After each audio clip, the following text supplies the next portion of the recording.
Assalamualaikum warahmatullahi ta'ala wabarakatuh. Alhamdulillah rabbil alamin wassalatu wassalamu ala asyrafil mursalin wa ala alihi wa sahbihi wasallim. Allahumma inni uqaddimu ilaika baina yaday kulli nafasin wa lamhatin wa lahzah wa khatratin wa tarfatin yatrifu biha ahlus samawati wa ahlul ardh wa kullu syai'in huwa kainun fi 'ilmik aw qad kana uqaddimu ilaika baina yaday dhalika kullihi. Alhamdulillah rabbil alamin. Allahumma salli wa sallim ala sayyidina Muhammad wa ala alihi fi kulli lahzah abadan adada ni'amillah wa ifdalih. Allahumma rabbana atina min ladunka rahmah wa 'allimna min ladunka 'ilma. Subhanaka la 'ilma lana illa ma 'allamtana innaka antal alimul hakim. Bismillahirrahmanirrahim. Nawaitu at-ta'allum wa at-ta'lim وتذكر والتذكير والنفع والانتفاع والإفادة والاستفادة والحث على التمسك بكتاب الله وسنة رسوله والدعاء إلى الهدى والدلالة على الخير ابتغاء وجه الله تعالى ورضائه وقربه وثوابه سبحانه. اللهم صل على سيدنا محمد وآله وسلم. اللهم ألهمنا علما نفقه به أوامرك ونواحيك وارزقنا فهما نعرف به كيف نناجيك يا أرحم الراحمين. اللهم إنا نسألك فهم النبيين وحفظ المرسلين وإلحام الملائكة المقربين.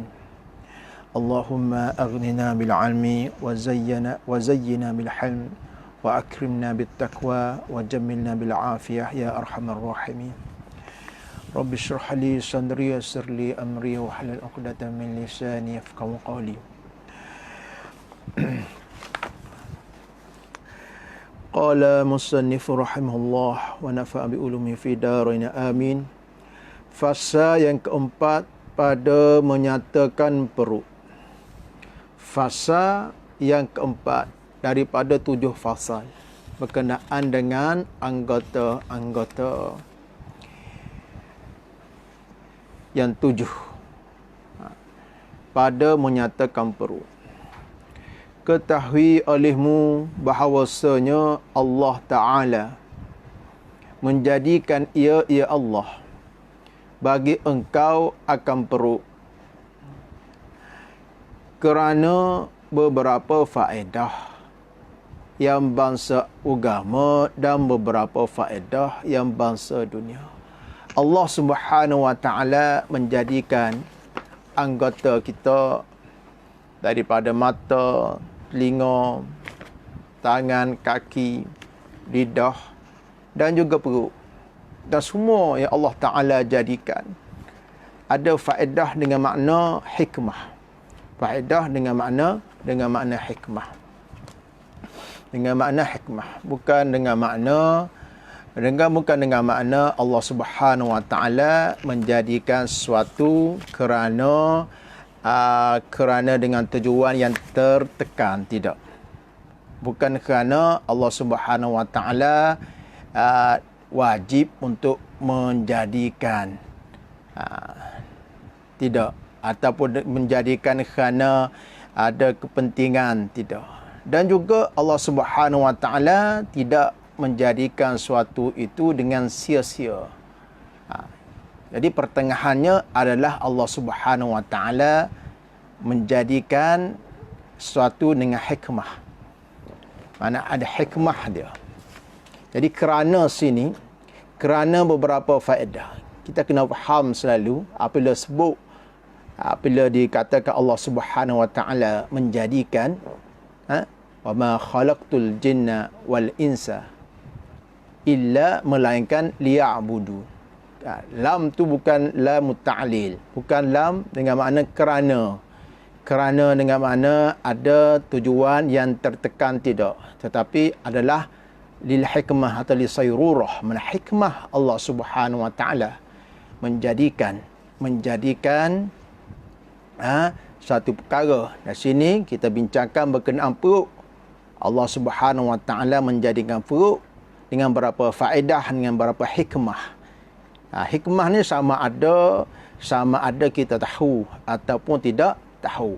Yang pastinya Allah Subhanahu wa taala menjadikan sesuatu tidak sia-sia, dan Allah Subhanahu wa taala tidak tertekan dengan tujuan.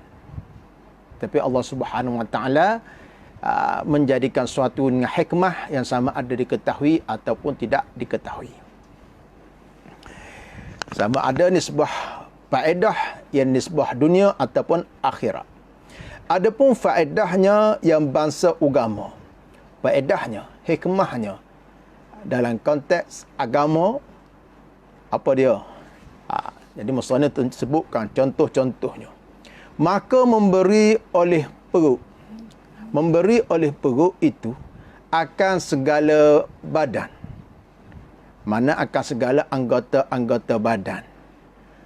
Akan bantuan daripada yang berubah di dalamnya, daripada makanan kepada darah dan kepada air mani, yang dengan air mani mendapatkan anak dan berkekalan oleh manusia. Siapa ke situ bawa? Jujuk siapa pada menjadikan manusia, menjadikan anak. Jadi perut ni Allah Subhanahu wa taala jadikan faedah perut nisbah agama. Satunya Allah perut ni memberi oleh perut itu akan segala badan. Ni orang panggil dari sudut balarah, orang panggil isnad majazi. Ya sandar ke majazi, hakikat Allah Subhanahu wa taala lah ko. Jadi peranan perut, asbab perut yang sihat, memberi perut itu akan segala bantuan kepada perut itu akan segala badan akan bantuan daripada berubah dalamnya. Dia proses yang berlaku dalam perut. Perut itu daripada makanan, mana perut ni dia terima makanan dah, masuk makanan. Adatnya terima masuk makanan. Makan. Daripada makan tu diproses. Proses dalam makanan itu akan berubah kepada darah. Mengalirkan tenaga kepada kita. Dan kepada air mani. Mungkin kita fikir, setengah orang mempersoalkan, kenapa musannif ni, kenapa pengarang ni sabit dengan air mani, apa kaitan air mani dengan perut? Mungkin kata mengaji sangat enggak, air mani ni diproses dalam proses lain oleh testis, kan? Bila ada sampai peringkat umur tertentu, air mani ni diproses oleh dalam testis. Ada. Apa kaitan dengan perut? Kaitannya perut ni tempat proses makanan. Zat yang kita makan akan membentuk penghasilan air mani. Air mani sini air mani yang sihat lah. Orang tak sihat buat apa dia? Air sihat, mani yang sihat, hak cukup nutrien. Nutrien daripada tubuh manusia dia ambil pada makanan. Ada. Makanan itu proses dalam perut. Itu kaitan dia. Mana air mani yang dengan asbab dengan air mani itu mendapatkan anak. Daripada air mani itu, daripada sperm itu tukar kepada fetus, zigot dan sebagainya. Jadi proses menjadi proses manusia. Jadi kita jangan lupa benda tu nikmat antara bukan antara satu anggota yang memainkan peranan, dan faedahnya adalah perut. Patut apa kaitan? Apa kaitan dengan faedah nisbah agama? Kerana anak itu adalah salah satu nikmat yang paling besar. Paling besar sekali, seperti sabda Nabi sallallahu alaihi wasallam, "Iza mata ibnu Adam inqata'a amaluhu illa min salas." Apabila mati manusia itu, terputuslah amalan dia melainkan 3 perkara. Pertamanya sadaqatin jariyah wa ilmin yuntafa'u bihi, ilmu yang dimanfaatkan dengannya, wa walidin salihin yad'ulah, dan anak-anak yang saleh yang mendoakan baginya. Ini anak-anak salih lahir daripada prosesnya bermula daripada air mani, dan air mani itu penghasilan air mani daripada antara puncanya adalah daripada dibentuk oleh zat yang kita makan, yang mana benda tu daripada perut. Maka dengan sejahtera segala anggota perut.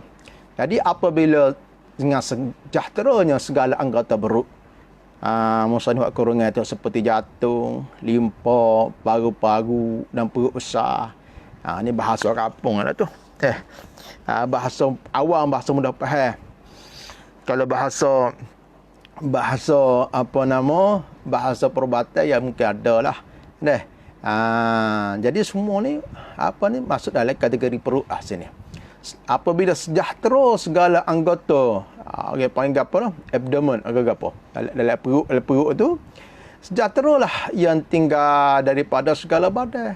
Sejahteralah badan. Badan lain sejahteralah. Jantung sihat-sihat. Limpa, paru-paru sihat. Perut besar, orang panggil usus. Kalau tak sihat badan. Daripada segala penyakit yang menegah daripada menunaikan segala ibadat dengan sempurna. Itu nak kaitkan nisbah hikmah perut ini, faedah perut ini perlu kita syukuri dengan sebab baiknya sihatnya. Jadi kita terhindar daripada segala penyakit. Apabila terhindar daripada segala penyakit, kita dapat menunaikan ibadat dengan yang sempurna. Lepas tu kalau sakit boleh buat ibadat juga, tetapi tinggallah tak sempurnalah. Sakit sikit boleh buat ibadat, hilang khusyuk kita, macam-macam lah, macam-macam. Dan ada pun faedahnya, itu salah satu tersebut risbah akhirat. Banyak lagi kita fikirkan, tak ada salah. Tak ada masalah kita nak fikirkan. Kita nak tafakur akan nikmat-nikmat Allah Subhanahu Wa Taala. Dan ada pun faedahnya yang bangsa dunia, ada pun faedahnya, hikmahnya yang bangsa dunia, nisbah dunia. Maka menyempurnakan kesedapan segala makanan dan minuman dan jimat. Dengan sebab perut ni sihat, maka menyempurnakan kesedapan segala makanan. Maksudnya apa? Maknanya kalaulah perut sakit, hidang apa dia pun tak sedap belaka. Begitu juga minuman, begitu juga jimat. Kerana ketiga-tiganya apa dia? Sedap makanan, minuman dan jimat tu adalah ia pada ketika sihat perut, Kalau tak sihat, tak sedap belaka dah. Tawai bel. Dan bermula mensyukurkan nikmat perut ini. Lagu mana kita, apabila kita faham dah, kita muhasabah, kita berfikir tentang faedah-faedah, hikmah Allah Subhanahu Wa Taala jadikan perut ini baik dunia dan akhirat. Jadi peranan kita, hijau kita adalah bersyukur, mensyukurkan nikmat perut ini. Apa kaitan syukur dengan faedah ni?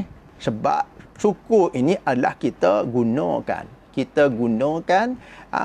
apa yang Allah Subhanahu Wa Taala bagi tu, nikmat yang Allah Taala bagi tu kepada tujuan dia dijadikan, dan bermula mensyukurkan nikmat perut ini, memeliharanya. Pelihara apa dia? Pelihara daripada makanan yang haram. Makna pelihara daripada makanan yang haram. Sebab bila makan masuk dalam perut, makanan yang haram, termasuk makanan yang haram ni minuman yang haram jugalah. Kita kata makan je, minum tak apa haram, tidak, masuk sekali lah. Dia tak sebut, dia pakai rikah makanan ni, makanan dan minuman lah. Makanan yang haram. Makanan haram, sama ada haram pada zat tu, benda tu makan tu haram dah. Zat makanan, zat benda kita dimakan tu haram dah. Contohnya contohnya babi, contohnya minum arak, contohnya jazak. Ataupun zat makan nasi, tapi nasi dia ambil daripada sumber yang haram. Makan burger tapi ambil pada sumber yang haram. Ada haram, makan haram ni kot panggil dia. Jadi mensyukurkan nikmat perut ini, memeliharanya daripada makanan yang haram dan yang syubhah. Apa syubhah ni?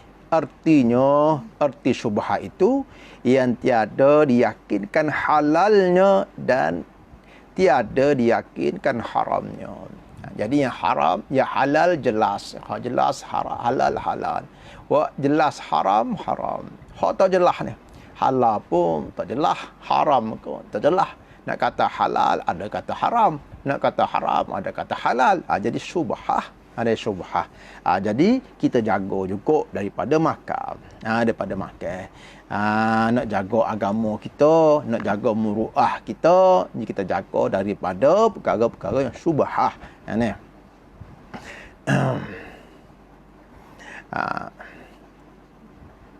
Dan satu, yang kedua, dan memeliharanya daripada bersangatan kenyang. Dan jaga makan tu daripada bersangatan kenyang. Sangat kenyang. Bersangatan kenyang. Maka hendaklah bersungguh-sungguh engkau, oleh kerana tu maka hendaklah bersungguh-sungguh engkau memelihara perut itu daripada yang haram dan yang syubhah. Kenapa? Kenapa kita kena jaga betul-betul perut kita ini daripada yang haram dan syubhah? Mana jaga makan lah. Jaga makan hak haram tidak. Syubhah pun jangan juga, jaga juga. Bapa? Kerana 3 perkara. Ini kita ambil sipai. Ambil ingat. Pertama, kerana takut daripada seksa api neraka. Sebab takut daripada seksa api neraka. Bagi khauf takut ni lah ibarat benda hak perambat kita daripada buat perkara-perkara yang dilarang oleh Allah Subhanahu Wa Taala. Supaya mak ayah cikgu kau nak ambak budak yok mari tu bik rotai bik rotai tu larilah, tak ada buat lagi selalu nak buat benda tak molek waktu bik rotai takut atau waktu bik kalau nama gitu kata cemeti dia, ibarat pun cemeti. Kalau kau nampak pedai kau gapo kau rotai kau nak nak menyebabkan lari daripada melakukan satu benda. Jadi tak ada lah yang umpama ibarat yang menghalau kita, yang hambat kita daripada melakukan perkara-perkara yang haram adalah sifat khauf, sifat takut. Jadi pertama kerana takut daripada seksa api neraka. Mana dalil dia? Telah berfirman Allah Subhanahu Wa Taala, telah berfirman Allah Taala, innal ladzina ya'kuluna amwalal yatama zulman innama ya'kuluna fi butunihim nara wa sayaslawna sa'ira. Artinya bahawasanya sekalian mereka yang makan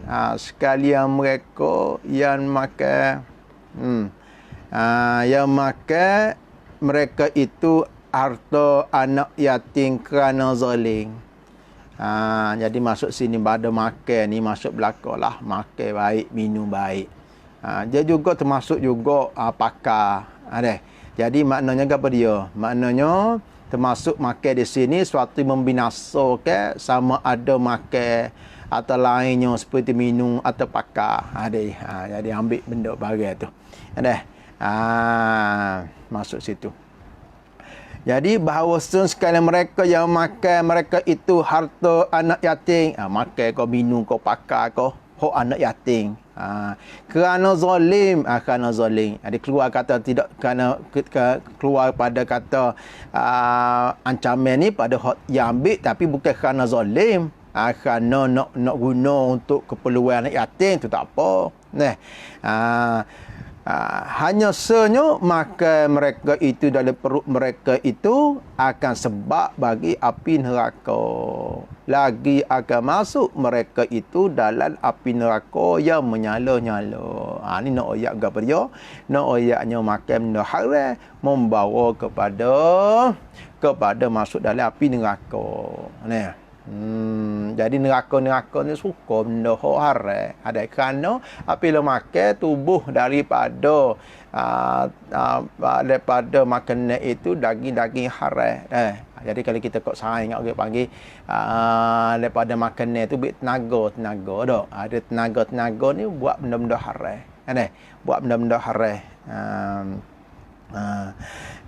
Jadi yang terbaik daripada daging, yang terbaik daripada benda yang haram, hak neraka nak lah. Neraka nampak selalu. Dan sabda Nabi sallallahu alaihi wasallam, la yadkhulul jannata lahmun nabata min haram. Artinya tiada masuk dalam syurga daging yang tumbuh daripada makanan yang haram, termasuk juga minuman yang haram. Syurga tak sila. Syurga nak hak dalam syurga nak hak orang hak ada iman dalam hati dia. Masuk dalam syurga. Hak nak benda haram ni, dia adalah neraka. Tak masuk syurga. Tak masuk syurga. Mana kalau masuk pun syurga, kalau kita mengaji akidah, kalau buat perkara yang dosa besar lagu mana pun tidak menggugurkan iman, tetap muslim lagi. Jadi dia akan dibakar dalam api neraka. Qada maksiat yang mereka lakukan tak tahu lama manalah. Tapi kalau ada lagi iman, tidak lagi riddah, tidak lagi murtad, maka masuk syurga juga. Tapi masuk neraka dululah. Dan sabda Nabi sallallahu alaihi wasallam, kullu lahmin nabata min suhtin fannaru aula bih. Artinya tiap-tiap daging yang tumbuh daripada makanan yang haram, maka api neraka itu lebih utama dengan daging itu. Dengan daging yang tumbuh daripada benda yang haram. Dan sabda Nabi sallallahu alaihi wasallam, faman ittaqa subuhati faqad istabra'a li dinihi wa 'irdihi. Artinya, maka barang siapa memelihara dirinya daripada segala yang syubhah, jaga diri dia daripada segala yang syubhah. Syubhah tadi itulah nak kata haram tidak, nak kata halal pun tak boleh kata juga, ada juga kata haram. Jaga tak buat, tinggalkan, maka sesungguhnya telah menuntut bersih ia akal agamanya dan dirinya. Jadi maka akan bersihlah, akan terjagalah agama dia, maruah dia. Mana tak main kok bera, tak main kok sepadan. Setiap benda tu ada sepadan dia. Setiap raja ada sepadan dia. Setiap raja ada sepadan dia. Tak boleh masuk kat sepadan tu, tak masuk lagi. Dan sepadan tak lagi dekat dah. Tuhan pun raja, segala raja Malik Yaumiddin ada sepadan dia. Apa sepadan Tuhan? Perkara yang diharamkan. Perkara yang diharam.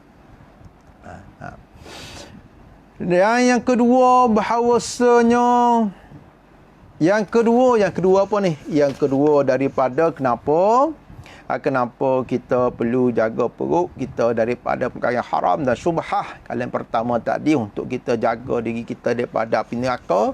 Yang kedua, bahawasanya makan akan makanan yang haram dan yang syubhah itu tiada diberi petunjuk akan dia kepada ibadah. Masya Allah.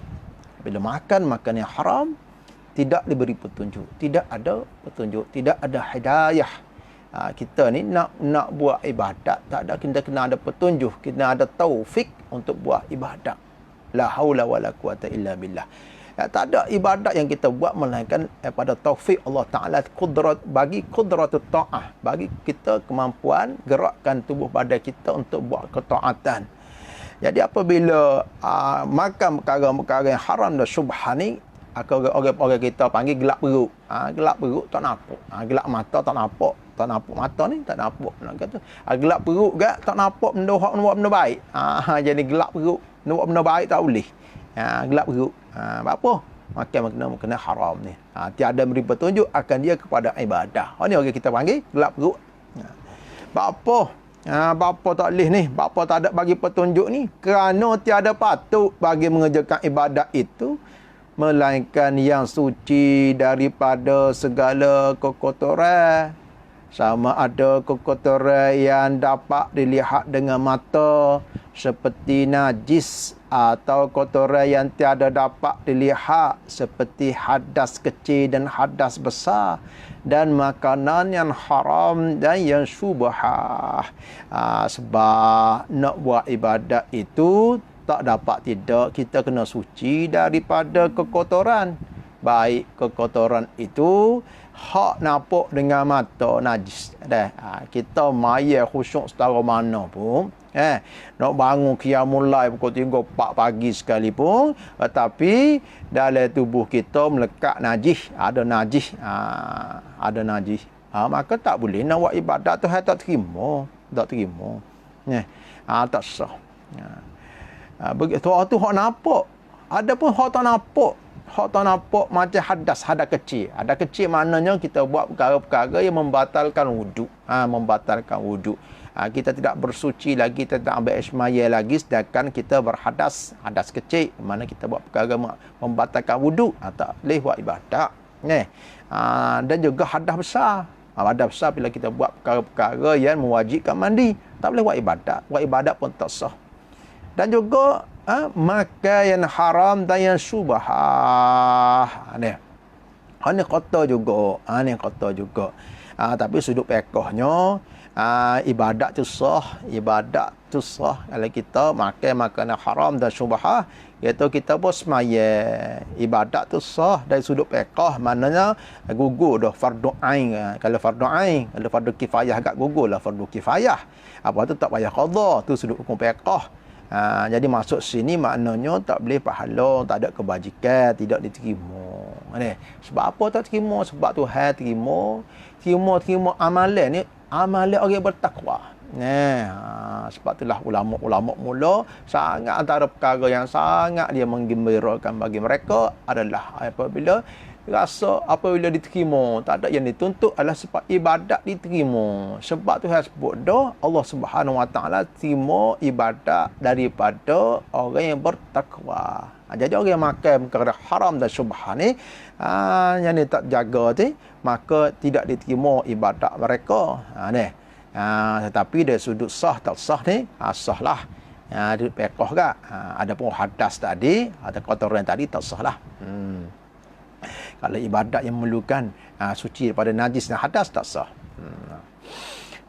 Yang ketiga daripada 3 perkara yang perlu kita ingat, kenapa kita perlu jaga perut kita daripada makan makanan haram dan syubhah, bahawasanya yang makan akan makanan yang haram dan syubhah itu ditegah akan dia daripada mengerjakan kebajikan. Tegah siapa tegah? Jadi mana terasa tak gerak, tak boleh nak buat, tak boleh nak gerakkan badan tubuh ni untuk buat kebajikan, buat amal ibadah. Dan jika mengerjakan ia akan dia, kalau buat pun ibadah itu nescaya tiada diterima daripadanya. Kalau buat pun tak terima, Allah tak terima. Allah tak terima sini dengan makna takdir jugalah. Jangan takdir juga. Tak terima dengan makna tak terima amalan, tapi dengan ibadat tu kalau buat kena dengan rukun syarat tu sahlah. Dan tiada ada baginya melainkan penak jua. Tak boleh bergapo melainkan adanya penak jua. Kata Imam Al-Ghazali rahimahullah, asy-syabi'u minal halali aslun kullu syarr, fa kaifa minal haram. Kenyang daripada hak halal tu adalah punca pada setiap kejahatan, bagaimana pula hak haram. Kalau kenyang haram adalah lebih lagi lah punca kepada kejahatan yang ada. Jadi mana dalil kata Allah Subhanahu Wa Taala tak terima?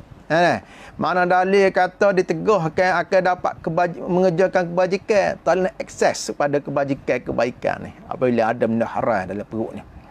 Sabda Nabi sallallahu alaihi wasallam, kam min qa'imin laisa lahu min qiyamihi illa as-sahru wa kam min sha'imin laisa lahu min siyamihi illa al-ju'u waz-zama'u. Artinya berapa banyak ni bukan kata berapa tanya, tidak nak betapa. Kalau bahasa lain ni kata betapa banyak daripada yang sembahyang malam, alangkah betapa banyaknya hok sembahyang malam, maknanya waktu tahajud ke berapa ke tengah malam, ada baginya daripada sembahyangnya, tiada ada baginya daripada sembahyangnya, mana tak ada pahala, melainkan berjaga, tiada pahala. Bukan tiada sah. Ada sah ni, dia tengok pada rukun syarat buat apa. Buat tak buat perkara batal kan sah lah. Tapi sana sini, tiada baginya, mana tak ada pahala sembahyangnya, melainkan berjaga. Boleh berjaga malam tu saja. Boleh penaklah berjaga, penat belakanglah. Boleh berjaga. Dan berapa banyak daripada yang puasa, dan betapa ramai pula hak puasa, tiada ada baginya daripada puasanya, mana tak ada pahala. Tak ada pahala. Ada pun kata tak ada sah, itu kena tengok pada perkara yang membatalkan puasa pula. Itu hukum fiqh. Kalau tak mayat apa semua pun puasa pun sah betul lah. Puasa tu sah. Mungkin kata makan benda haram togok apa tak boleh lah. Kalau makan benda haram tak boleh lah puasanya. Batal puasa. Ada kata semaya pun sah puasa. Kata sah puasa. Ada apa ibadat tu tak ada pahala, tak ada ibadat. Jadi betapa banyak orang puasa tak ada baginya, tak ada pahala baginya daripada puasanya, melainkan lapar. Jadi boleh lapar dan dahaga. Boleh lapar dahaga saja. Orang semaya bangun kira mulai apa semua, boleh penat saja, boleh berjaga malam, boleh ngatuk saja, boleh penat saja, boleh. Ada berapa dia? Tak ada pahala. Apa? Dan dahaga diceritakan daripada Ibnu Abbas radhiyallahu anhuma, la yaqbalullahu salatan mri'in fi jawfi haram. Artinya tiada menerima Allah Ta'ala akan sembahyang seorang yang ada dalam perutnya yang haram. Man tak terima ni, tak terima pahala. Adapun gugur fardu ain, gugurlah, maknanya terlaksana adalah fardu ain atau fardu kifayah yang dia buat ni. Kalau dia buat dengan cukup dengan rukun syarat apa semua, tapi tak boleh pahala. Apa? Sebab dalam perutnya yang haram. Dalam perutnya yang haram. Hak makan benda haram tadi tu beda. Mungkin makan ya, itu beda sama. Tu beda sama. Jadi makna selagi dia tidak lagi mana buat ni. Kalau ambil orang kena minta halal lah. Kalau ambil orang minta halal. Kalau tidak ada kaitan dengan orang, kena taubat lah. Kena taubat dengan cukup syarat-syarat dia. Baru nak hilang benda haram dalam perut tu. Adapun bersangatan kenyang pula. Adapun bersangatan kenyang, maka hanya senyo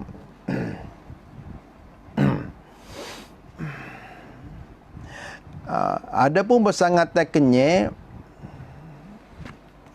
maka hanya senya dituntut daripada menjauhkannya kerana beberapa perkara. Kenapa dituntut juga kita menjauhkan diri kita daripada bersangatan kenyang? Ini bukan kait dengan benda haram ni. Sangat kenyang. Makan dengan sangat kenyang. Mana jadi keamalan. Bukan kata setiap kali makan sangat kenyang itu tercela, tidak. Ada keadaan juga diharuskan. Tapi mana jadikan tradisi, jadikan semua makan sangat kenyang adalah satu perkara yang tercela. Kalau benda yang haram tadi dah cerita dah tadi. Jadi kenapa kata bersangatan kenyang ni dituntut menjauhkan dia? Kerana beberapa perkara. Pertama, kerana bahawasanya banyak makan itu sebab bagi kerah hati. Banyak makan tu sebab bagi kerah hati. Kerah hati. Jadi pas kerah hati tu, kerah hati ni tak ada lah. Kenapa punca ni kena dengan serupa dengan apa disebut dalam kitab Mata Zubat, fa syahwatun nafsu ma'az zunubi mujibatan qaswatal qulubi. Dan maka syahwat dalam nafsu bersama dengan dosa akan menyebabkan kerah hati. Termasuk syahwat adalah makan yang bersangatan lebih. Punca pada syahwat lah kata. Syahwat ni nak juga. Syahwat dengan ghadab ni tu sifat benda hak tercela, syahwat dan ghadab. Tapi kita sebagai manusia, kita tak boleh nak buai habis. Buai nak buai habis tidak. Kerana ni ada pedah juga, syahwat ada pedah juga. Ya takbir diri kita ada sudut nak makan. Ada. Makan ada syahwat, tak ada syahwat tak nak makan. Tak ada makan tak nak buat ibadat apa semua nak syahwat. Tapi di sini nak hawa. Jadi apabila makan dengan sangat kenyang dia, maknanya ia lepas syahwat dia tanpa terkawal.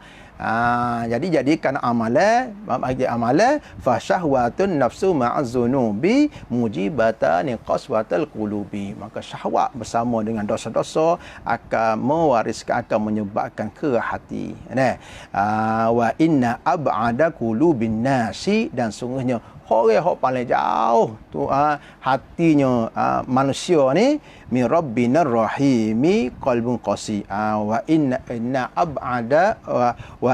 ab'ada qulubin nasi min rabbinar rahimi qalbun qasi. Orang yang paling jauh dengan hatinya dengan Tuhan hak penyayang. Paling jauh dengan Tuhan hak paling penyayang, Maha Penyayang adalah qalbun qasi, hati yang keras. Jadi kita tak silah. Ada banyak benda yang menyebabkan kerah hati ni. Tapi antaranya adalah makan terlalu kenyang. Yang kedua, bahawasanya pada banyak makan itu membangkitkan akan segala anggota. Anggota lain lah, anggota lain banyak lagi, anggota tangan, kaki apa semua, kemaluan apa semua, pada yang sia-sia dan pada kejahatan. Gitu. Jadi apabila banyak makan, ia jadi ia macam cahap benda lain pula. Ia membangkitkan anggota lain, mata, telinga, mulut, kemaluan, pada buat perkara-perkara yang sia. Bila buat sia-sia, ia pergi pada makruh, pergi atas pada perkara-perkara yang haram, buat benda jahat. Sebab apa? Sebab banyak makan. Mau teringat, teringat kata guru kita, Sidi Syekh Dr. Luqman Al-Hakim, Allahumma salli ala Sayyidina Muhammad. Apabila perut ni, apabila nafsu ni, apabila dilaparkan dia, diberi tarbiyah, lapar akan dia, nafsu tu akan menfokus pada lapar dia. Dia fikir lapar dia. Dia tak ada buat benda-benda lain. Dia fikir kau lapar dia. Tapi kalau diberikan kenyang, dia akan nak banyak benda. Sebab kenyang tu buat belakang. Mata jadi galak nak buat jahat. Telinga buat galak benda jahat. Kata patah Melayu, apa nama? Apa je mula? Apa nama? Gendang genduk tali kecapi, kenyang perut suka hati.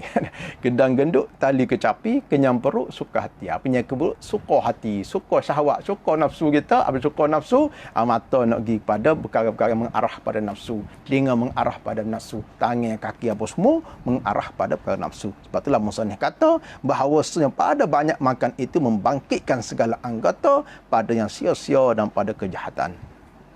Dan yang ketiga, membanyakkan makan itu membinasakan kecerdikan dan kepintaran dan sebab bagi sedikit faham dan pengetahuan. Ni dah terbukti dah. Banyak kita mengaji, baca bab berkait dengan adab menuntut ilmu, bab cara belajar apa semua. Mana banyak makan itu membinasakan kecerdikan dan kepintaran dan sebab bagi sedikit faham dan pengetahuan. Banyak makan jadi mengatur apa semua dah. Jadi kena. Dan yang keempatnya, bahawasanya banyak makan itu sebab bagi sedikit ibadat. Banyak makan menyebabkan sebab dah. Sebab bagi sedikit ibadat. Bapa? Kerana bahawasanya manusia itu apabila membanyakkan ia akan makan, nescaya berat badannya. Berat nak bangun. Nyadar dah. Dan mengatuk matanya. Dia berat badan dan rasa berat nak bangun. Ngatuk, nak gabar dia. Nak kat semaya, nak berzikir pun tak boleh berapa. Nak mengaji pun malah. Dah. Sebab itulah Imam Asy-Syafi'i radhiyallahu anhu, Imamuna Asy-Syafi'i radhiyallahu anhu kata, asy-syab'u sayaskul badan. Kenyang itu akan memberatkan badan, wa yuqassil qalba, dan mengkeraskan hati, wa yuzilul fatanata, dan menghilangkan kecerdikan, wa yajlibun naum, dan menarik rasa tidur, untuk tidur, wa yad'afu 'anil ibadah, dan melemahkan daripada berbuat ibadah.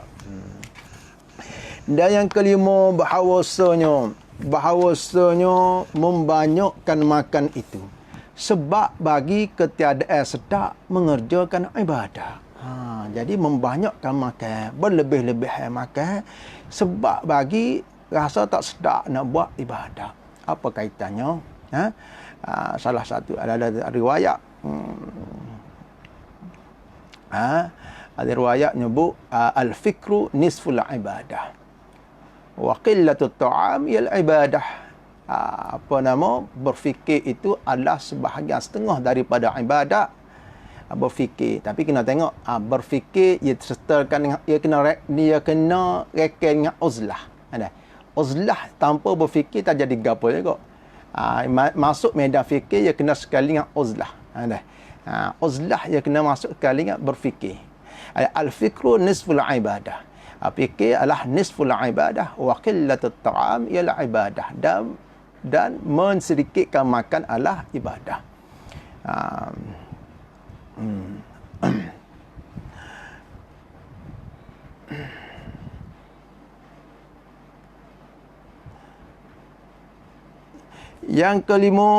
Yang keenam, bahawasanya pada membanyakkan makanan itu ditakuti jatuh kepada yang haram dan yang syubhah.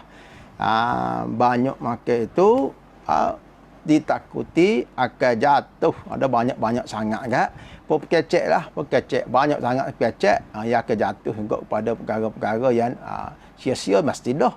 Apabila banyak sangat perkara yang sia-sia, dia juga pada perkara-perkara yang haram juga. Apabila makan banyak-banyak sangat kan, takut-takut hak makan tu jatuh kepada yang haram dan yang syubhah.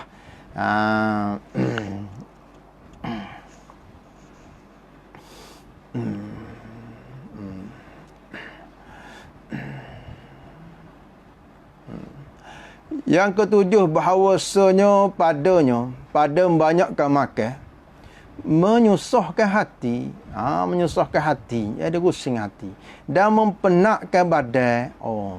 Susah hati, penat badan, tak asyik belakang tu. Mempenatkan badan, penat apa? Pada mencarinya. Dia fikir semua, nak makan mana, nak makan apa dia. Dan mensediakannya. Memang kita tak lepas juga pada makan. Nak kita ni banyak makan. Banyak makan, fikir makan semua.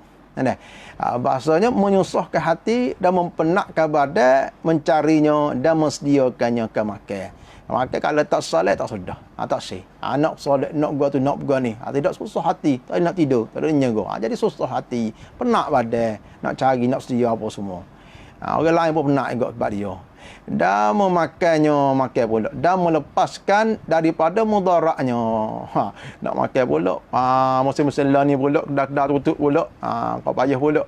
Dan melepaskan, nak lepas daripada mudarat pun, payah juga. Mudarat makanan, banyak sangat, banyak mudarat pula, dengan gula, dengan gapo semua sekali. Jadi nak ayatnya, Imam Al-Ghazali rahimahullah kata, asyib'u minal halali asl kulli syar. Makan benda yang kenyang daripada benda haram tu, kenyang pada benda halal. Kita berkacak ni benda halal ni. Kenyang daripada hak halal tu, asal punca pada setiap syar. Setiap syar, setiap kejahatan. Nah, fa kaifa minal haram, bagaimana pula yang haram, bagaimana pula dengan haram. Kalau haram lagilah. Kalau lah hok kenyang dengan benda halal pun jadi punca kepada setiap benda hok jahat, bagaimana pula hok haram. Lebih-lebih lagilah. Ni. Dan yang ke-8, bahawasanya membanyakkan makan itu sebab bagi bersangatan sakit mati. Pula. Apa? Kerana kesakitan dan kesusahan mati itu sekadar kesedapan dunia. Galiknya begitu. Kata berkadar terus dengan kesedapan dunia. Fa inna aksaran nasi syab'an fid dunya atwaluhum jau'an yaumal qiyamah. Sungguhnya orang yang paling banyak manusia paling banyak sekali lapar kenyang dalam dunia adalah orang yang paling lapar dari kiamat. Susahlah. Ini riwayat At-Tabrani.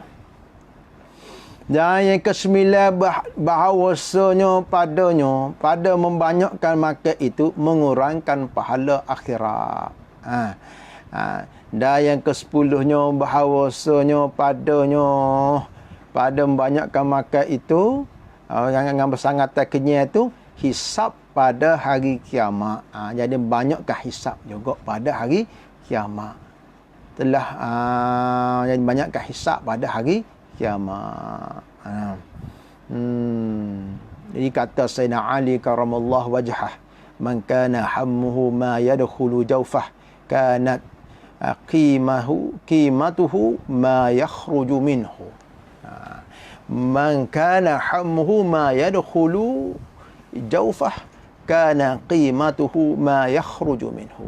Siapa yang himmah dia, kesungguhannya adalah kesungguhannya adalah untuk apa yang hendak masuk dalam rongga dia, rongga perut dia, rongga makanan dia, kana kimat adalah nilainya adalah apa keluar daripada tu daripada makan.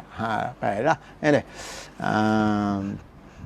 Telah menyebut 10 perkara ini oleh Imam Al-Ghazali dalam Minhajul Abidin. Ini sebut yang naqal Syekh Abdul Qadir Al-Mandili rahimahullah menaqal memetik daripada pada sebut 10 ni adalah kitab Minhajul Abidin Imam Al-Ghazali rahimahullah. Telah datang beberapa hadis Nabi sallallahu alaihi wasallam pada mencela akan kenyang. Setengah daripadanya al-mu'minu ya'kulu fi ma'in wahidin wal kafiru ya'kulu fi sab'ati am'ain hasbabna adama luqaymatun yuqimna sulbahu in kana wala budda fahaqquhu sulusun lit-ta'ami wa sulusun lis-syarabi wa sulusun lin-nafsi. Ini hadis sahih riwayatkan oleh Imam Bukhari dan Imam Muslim. Hadis riwayatkan Ibnu Umar radhiyallahu anhu, direkodkan dalam kitab Bukhari dan kitab Muslim. Disebut nota kaki itu rawahu syaikhani. Syaikhan sini maknanya Imam Bukhari, Imam Muslim kalau disebut hadis ni. Kalau fiqh kata syaikhani Imam Nawawi, Imam Ar-Rafi'i. Kalau fuqaha mutaakhirin maknanya Imam Ramli dengan Imam Ibn Hajar Al-Haytami. Dari fiqh. Kalau hadis ini Syaikhan ni mana Imam Bukhari, Imam Muslim. Artinya bermula orang yang sempurna iman memakan ia pada satu perut. Dan orang yang kafir makan ia pada 7 perut. Kena bagi pecah lah. Ada pecah perut ni kata 7 bagi. Jadi orang yang beriman makan 1/7 saja. Memadakan anak cucu Adam. Pada dah bagi pada anak cucu Adam bagi manusia sebenarnya. Berapa surat yang membetulkan akal tulang belakangnya untuk ibadat. Jika ada ia menuntut tambah dan tak dapat tiada daripada menambah, kalau tak ada lagi nak tambah juga, maka sepatutnya 1/3 bagi makanan, 1/3 bagi minuman dan 1/3 bagi mengeluarkan nafas. Wallahu ta'ala a'lam. Subhanallah bihamdihi asyhadu an la ilaha